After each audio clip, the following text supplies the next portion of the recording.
बिस्मिल्लाहिर्रहमानिर्रहीम। अस्सलाम वालेकुम। इस वीडियो में हमने देखना है दी एंटी टेररिज्म एक्ट 1997, जिसको आप ATA एक्ट भी लिख सकते हो। इसका जो लेजिस्लेटिव नंबर है 27 हो गया और ये 20 अगस्त 1997 को बाकायदा से ये लागू होता है, इन्फोर्स होता है। ठीक है, इसके टोटल जो सेक्शन है 40 सेक्शन हो गए मुकम्मल, और शेड्यूल जो इसके हैं वो 5 हैं। पहले तो 3 सवाल ये हो गए, और उसके बाद अगर इसकी डेफिनेशन की बात करो कि इसका मतलब क्या है, जिसको आप प्रीएम्बल भी बोलते हैं। प्रीएम्बल होता है दिबाचा। दिबाचे का मतलब होता है कि जो इसमें कहा गया है वो पूरे एक्ट की यही बात होगी। जिस तरह हमने बात करते हैं ऑब्जेक्टिव रेजोल्यूशन की, कि आइन बनाने के लिए जो है ना वो कॉन्स्टिट्यूशन का हिस्सा, उसको प्रीएम्बल के तौर पे यूज़ किया गया। अच्छा, मतलब मेन बुनियाद भी बनी। तो इसका जो मेन काम है एंटी टेररिज्म एक्ट का, कि टेररिज्म से बचाना है। टेररिज्म प्रिवेंशन हो गई, ठीक है, दहशत गर्दी से रोकथाम, ये आप इसको कह सकते हैं। ये अच्छा, उर्दू मेरे साथ इसलिए बोल रहा हूँ कि कुछ बच्चों को ना वर्डिंग मुश्किल लगती है। उसके बाद बच्चों होता है सेक्टेरियन वायलेंस। सेक्टेरियन वायलेंस फ़िरका वारियत जो होती है, फ़िरका वाराना फसादात हो गए, ये हो गया। अच्छा, उसके बाद जो हीनियस क्राइम्स जो हैं, सख्त किस्म के क्राइम हो गए, जिसमें फॉर एग्ज़ाम्पल इस्लामाबाद में वो इमाम बारगाह के ऊपर अटैक कर दिया तो कई सारे लोगों की शहादत हो गई। मस्जिदों के ऊपर अटैक कर दिया, जलसों के ऊपर अटैक कर दिया, ठीक है ना। इस तरह करके जो है ना वो सख्त किस्म के जो क्राइम होते हैं उनको हीनियस क्राइम्स बोलते हैं, या फिर इसको ऑफेंसेस भी कह सकते हो। ठीक है, इनसे इनकी प्रिवेंशन करनी है, इनके खिलाफ जो है ना वो ये लॉ जो है प्रॉपरली अप्लाई होता है। और इसके अलावा अगर कोई मैटर्स होंगे तो आगे चल के डेफिनेशन क्लास में जो है ना वो सारी की सारी बातें समझ आ जाएंगी। ये मेन काम है। मतलब क्या, टू दी पॉइंट मतलब क्या है कि जो बंदा टेररिज्म में इन्वॉल्व होगा, फॉर एग्जांपल मैं आपको एक एग्जांपल देता हूँ, आपको कुछ ऐसा समझ आ जाए। ये मैं कहता हूँ मार्शल है, इसका नाम क्या है, मार्शल। मार्शल क्या करता है, ये जनाब जी एक टेररिस्ट ऑर्गेनाइजेशन मतलब TTP के साथ काम करता है। मैं एक एग्जांपल ले रहा हूँ समझाने के लिए। ये TTP का बंदा है, तो पाकिस्तान के लिए ख़तरा है, एक कंट्री के लिए ख़तरा है, क्योंकि इसका चलना फिरना उठना बैठना, इसकी प्रॉपर्टी, इसके वालिदैन, इसके बहन भाई सब जो है ना वो ख़तरा है। तो ओवरऑल जितनी भी इसकी मूवमेंट होगी, जितनी बच्चों इसकी प्रॉपर्टी होगी, जिन जिन के साथ इसका उठना बैठना होगा, सब का सब जो है ना ये ATA के अंडर आता है। ये क्या है, एंटी टेररिज्म का एक्ट इसके ऊपर लगेगा। इसकी प्रॉपर्टी फोरफीट कर दी जाएगी, सीज कर ली जाएगी, ठीक है ना, जायदाद सारी रोक ली जाएगी। हुकूमत जो है ना उसको अपनी कस्टडी में ले सकती है अकॉर्डिंग टू लॉ। ये इसका बेसिक जो है ना वो पर्पज़ है। अच्छा, अब आ जाओ सेक्शन नंबर 1। सेक्शन 1, सेक्शन 1 बच्चों है टाइटल के बारे में। जो इसका 4 टाइटल है वो हमने पढ़ लिया, दी एंटी टेररिज्म एक्ट 1997। अच्छा, इसमें दूसरी बात होती है कि इसमें होती है कमेंसमेंट। कमेंसमेंट डेट हमने पढ़ ली, 20 अगस्त 1997 इसकी डेट है, ठीक है। उसके बाद होगी इसकी एप्लीकेशन। 3 बातें, टाइटल, कमेंसमेंट, एप्लीकेशन। एप्लीकेशन होती है बच्चों एट वंस, मतलब जैसे ही ये बना वैसे ही लागू हो गया, ठीक है। उसके बाद इसका इसी में आप देखेंगे एक्सटेंट। एक्सटेंट का मतलब होता है कि वो जोग्राफिकल एरिया जहाँ पे ये अप्लाई होता है, ठीक है। मतलब क्या है कि पूरे कंट्री पे अप्लाई होगा, या एक सूबे के ऊपर अप्लाई होगा, या एक शहर के ऊपर अप्लाई होगा। तो बच्चों होल पाकिस्तान, होल पाकिस्तान, पूरे पाकिस्तान के ऊपर अप्लाई होता है, ठीक है। और सब पे अप्लाई होता है, ठीक है, सब के ऊपर अप्लाई होता है, चाहे इंफ्रास्ट्रक्चर हो चाहे ह्यूमन हो, सब के ऊपर अप्लाई होता है। ये इसका है पहला सेक्शन। सेक्शन नंबर 2 है, सेक्शन 2 है वो है बच्चों डेफिनेशंस का। डेफिनेशन क्लास इसको बोलते हैं। इसमें मुख्तलिफ डेफिनेशंस हैं जो कि आपके सिलेबस में पूछी जा सकती हैं। पूरे एक्ट को कवर नहीं करना, जो कवर करना मैं आप लोगों को साथ साथ बताता जाऊँगा। अच्छा, सबसे पहली जो डेफिनेशन इसमें है वो है बच्चों आर्म्ड फोर्सेस। आर्म्ड फोर्सेस किसकी? पाकिस्तान की। तो आर्म्ड फोर्सेस में आपको जो मिलेंगी, मिलिट्री नंबर 1, उसके बाद नेवी नंबर 2, उसके बाद एयर फोर्स नंबर 3। ये वाली पाकिस्तान की जो है ना यहाँ पे 3 जो है ना वो आर्म्ड फोर्सेस हैं। अब इनके साथ जो भी लिंकेज होगा, मतलब अगर इनके रिजर्व्स भी होंगे ना तो भी इसके अंडर आएंगे। ये पाकिस्तान आर्म फोर्सेस की बात हो रही है, पहले डेफिनेशन करी। दूसरी बच्चों जहाँ पे हो गई सिविल आर्म्ड फोर्सेस। अब सिविल आर्म्ड फोर्सेस में सबसे पहले FC लगा लो। ये फ्रंटियर कार्प्स जो होती हैं, कंस्टेबलरी जो है ये सिंध में इस्लामाबाद में भी हैं। FC वाले जो है ना वो बिल्कुल ब्लैक ब्लैक कपड़ों में, मतलब ड्रेस उन्होंने पहना होता है और बेल्ट पहना होता है। तो ये वाले हो गए। उसके बाद आप यहाँ पे FC में आप दो लोगे, एक फ्रंटियर कार्प्स, एक फ्रंटियर कार्प्स और दूसरा है फ्रंटरी कांस्टेबलरी। कांस्टेबलरी, कांस्टेबल होंगे, ठीक है। कांस्टेबल जो 7वां स्केल होता है वो वाला। अच्छा, उसके बाद है पाकिस्तान कोस्ट गार्ड्स। उसके बाद यहाँ पे आती है पाकिस्तान रेंजर्स, जो सिंध में भी है, पंजाब में भी काम करती है। अच्छा, इसके अलावा अगर कोई हुआ है तो उसको फेडरल गवर्नमेंट खुद बनाएगी और ख़ुद ही लगाएगी। लाइक जब क्या नाम है, जुल्फ़िकार अली भुट्टो था तो उसने FSF बनाई थी, फिर आगे चल के जार ने उसको ख़त्म कर दिया था, ठीक है ना। तो फेडरल हुकूमत की मर्ज़ी है, कोई इस तरह करके अगर सिविल आर्म फोर्स बनाती है, लाइक पैरा फोर्स को देख लो आप, मतलब गवर्नमेंट ने बनाई है ना। अब कल को कोई हुकूमत आती है उसको ख़त्म कर देती है, तो गवर्नमेंट की मर्ज़ी है। मतलब एक एग्जांपल दिया, लेकिन है पंजाब की वो। उसके बाद तीसरी है कोड। कोड का बच्चों क्या मतलब है? कोड का बच्चों मतलब है कोड ऑफ क्रिमिनल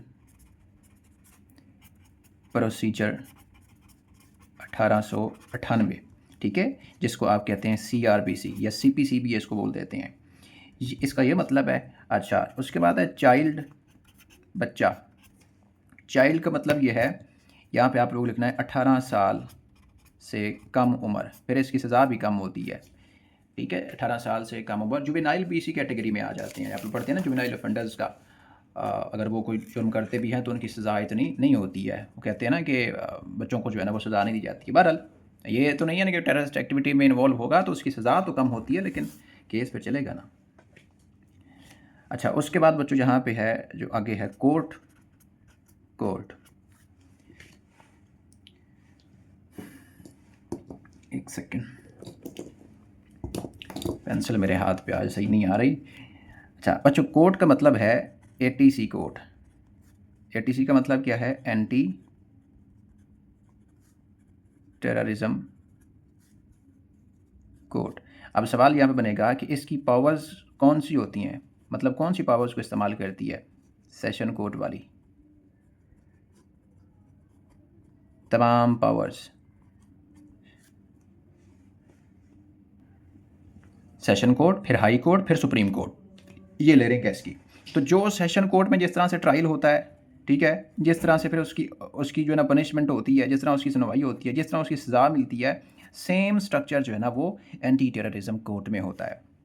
अच्छा, एक बात मैं आपको बता दूं, जब ये एक्ट बना था 1997 से पहले, जो ऑफेंडर्स थे, मतलब जो टेररिस्ट एक्टिविटीज़ में इन्वॉल्व थे, अब उनका ट्रायल भी यहाँ पे हुआ है। उनका अगर ट्रायल करवाना है, ठीक है, उनका ट्रायल करवाना है तो ट्रायल तो होगा, लेकिन सज़ा उनको पहले की वाले की लाके मिलेगी। सिर्फ इसलिए होता है कि यहाँ पे ट्रायल को क्विक किया जाए और मैकेनिज़्म को स्पीडी किया जाए। तकरीबन आलमोस्ट जो टाइम होता है इसमें 3 महीना, ठीक है, मतलब 30 60 90 दिन के अंदर बच्चों ये सारा ट्रायल और सारा कुछ करके इसको ख़त्म करना ATC का ये काम होता है। तो इसलिए जनाब यहाँ पे पिछले ट्रायल्स भी होते हैं। इसको अगर लॉ में देखो ना तो इसको रेट्रोस्पेक्टिव इफ़ेक्ट भी आप कहते हैं, लेकिन यहाँ पे वो अप्लाई नहीं होता, सिर्फ ट्रायल होता है ताकि सिस्टम को स्पीड अप किया जाए और मैकेनिज़्म को जल्दी जो है ना वो किया जाए। बहरहाल तो कोड का मतलब है एटीसी कोड। उसके बाद बच्चों यहाँ पे है एक्सप्लोसिव्स, धमाका खेज़ मवाद। अच्छा, धमाका खेज़ मवाद में जिस तरह आप कहते हैं कि लाइक ग्रेनेड हो गए। अच्छा, उसके बाद यहाँ पे देखो डायनामाइट बनाया था यूरोपियन ने।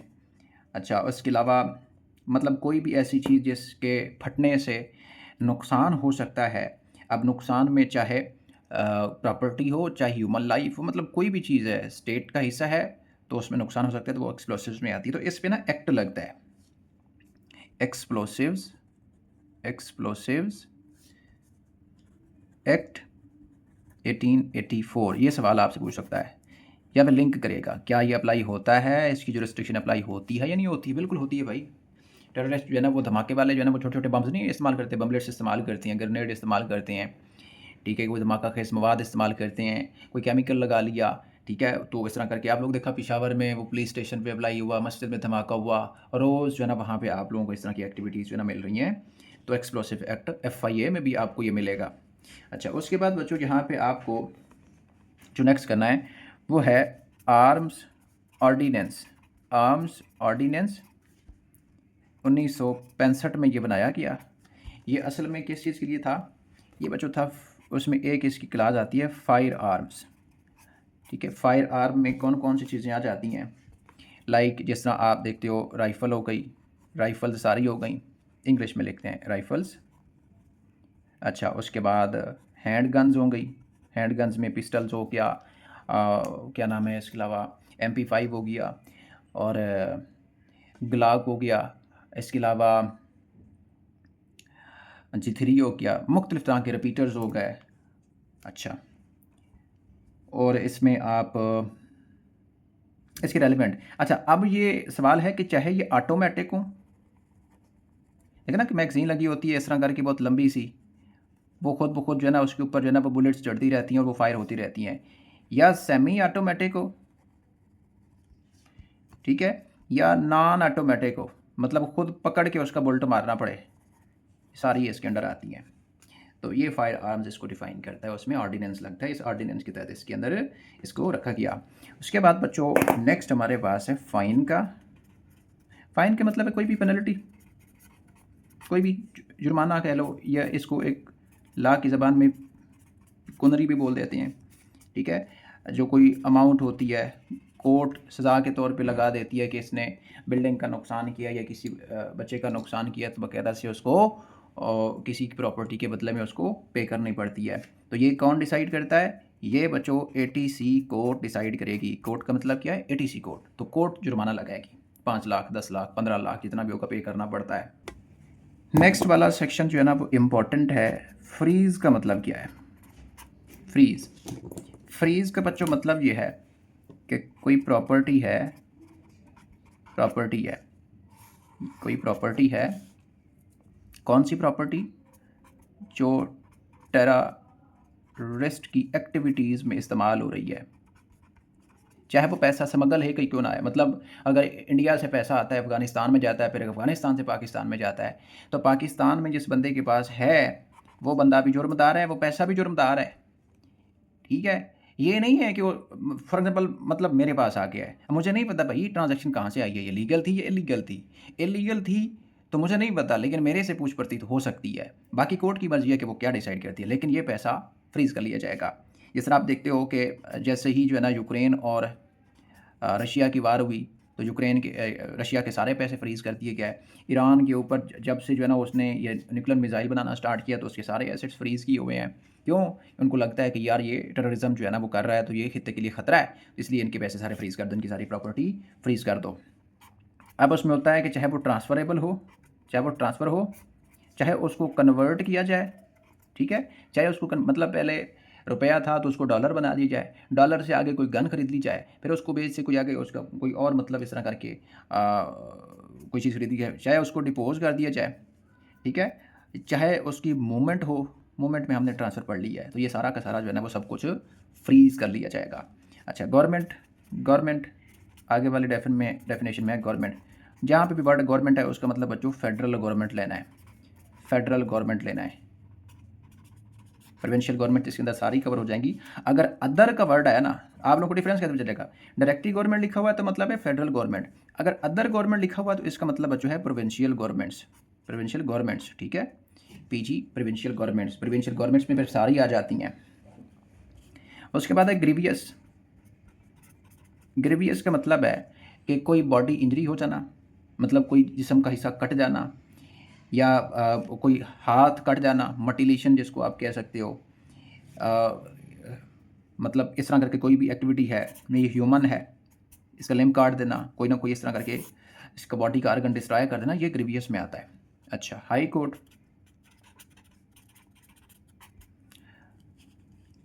अच्छा, हाई कोर्ट का मतलब ये है कि अगर सूबा पंजाब है तो फिर पंजाब हाई कोर्ट होगी, अगर सिंध है तो फिर सिंध हाई कोर्ट होगी, अगर केपी है तो फिर केपी हाई कोर्ट होगी, ठीक है ना। इसका मतलब होता है कंसर्न्ड, कंसर्न का वर्ड इस्तेमाल होता है, कंसर्न का मतलब होता है रेलिवेंट, ठीक है, कंसर्न कह लो, या फिर इसका वर्ड इस्तेमाल होता है टेरिटोरियल, टेरिटोरियल, अल्लाह की ज़बान में इसको जुरिस्डिक्शन बोल लो। टेरिटोरियल जुरिस्डिक्शन का मतलब है कि वो हाई कोर्ट जिस सूबे में वो टेररिज्म की एक्टिविटी हुई है, फिर वो वाली हाई कोर्ट उसको देखेगी, तो उसमें फिर आगे चल के फिर टीए भी साथ मिल जाएगा।